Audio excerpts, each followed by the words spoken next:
You are in a relationship with them, but they don't know it. In real life, you are barely strangers, maybe friends, or maybe ex-lovers who drifted apart. But in your mind, you have lived a lifetime together. You have rehearsed conversations that never happened. You have analyzed their glance, their silence, the song they listen to, looking for a sign that they feel it too. It feels intense. It feels like destiny. But deep down, there is a hollow ache. Because you are not loving a human being. You are loving a projection, a fantasy. Psychology calls this state limerence, the addiction to another person, the tragedy of loving a ghost. Today, we are going to explore why we become obsessed with people we cannot have, and how to wake up from the dream.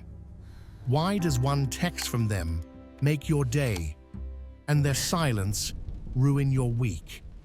When you are in limerence, you are not looking for love. You are looking for a glimmer, a small sign, a like on a photo, a polite smile. To a starving person, a crumb looks like a feast. Your brain becomes a detective. You ignore the red flags, the fact that they don't call, they don't ask about your day, and you focus on the one time they looked at you kindly. This is not love. This is dopamine. It is the same chemical reaction as a gambling addiction. The uncertainty is what keeps you hooked. If you knew for sure they didn't love you, you might leave. But the maybe is the cage that keeps you trapped. Here is the hard truth. You don't actually know them.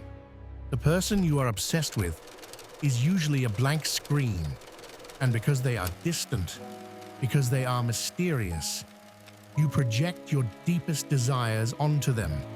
You imagine they are the one who will finally understand you, the one who will save you. But you are writing a script for an actor who has not read the lines. If you actually dated them, the illusion would shatter. You would see their flaws, their bad habits, their selfishness. But in your mind, they remain perfect because they are not real. They are your creation. So why do we do this? Why do we choose people who are married, distant, or simply not interested? Because real love is terrifying. Real love requires vulnerability.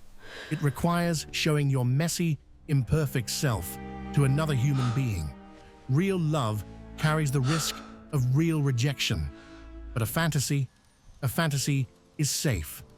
Loving someone you can't have protects you from the messy reality of a real relationship. It keeps you in a state of longing, which is painful, yes, but it is a pain you can control. Often, limerence comes from a deep loneliness in childhood. Then, as an adult, a calm, available love feels boring. You only feel alive when you are chasing. How do we break this spell? How do we stop checking their profile? How do we stop waiting? First, you must admit that this is not about them. It is about you. The emptiness you feel is yours to fill. No other person can save you from your own life. Stop calling it love. Call it what it is.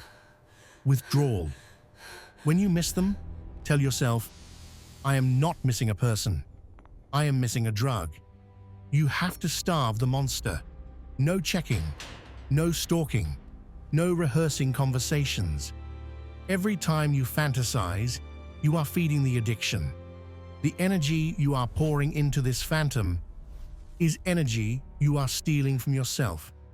Imagine if you took all that passion, all that focus, all that love, and gave it to the one person who will actually stay with you forever. Yourself. Real love is not a mystery to be solved. It is not a game of hide and seek. Real love looks you in the eye and stays. Wake up. The dream was beautiful, but your life is waiting. This is Frames of Existence. Thank you for watching.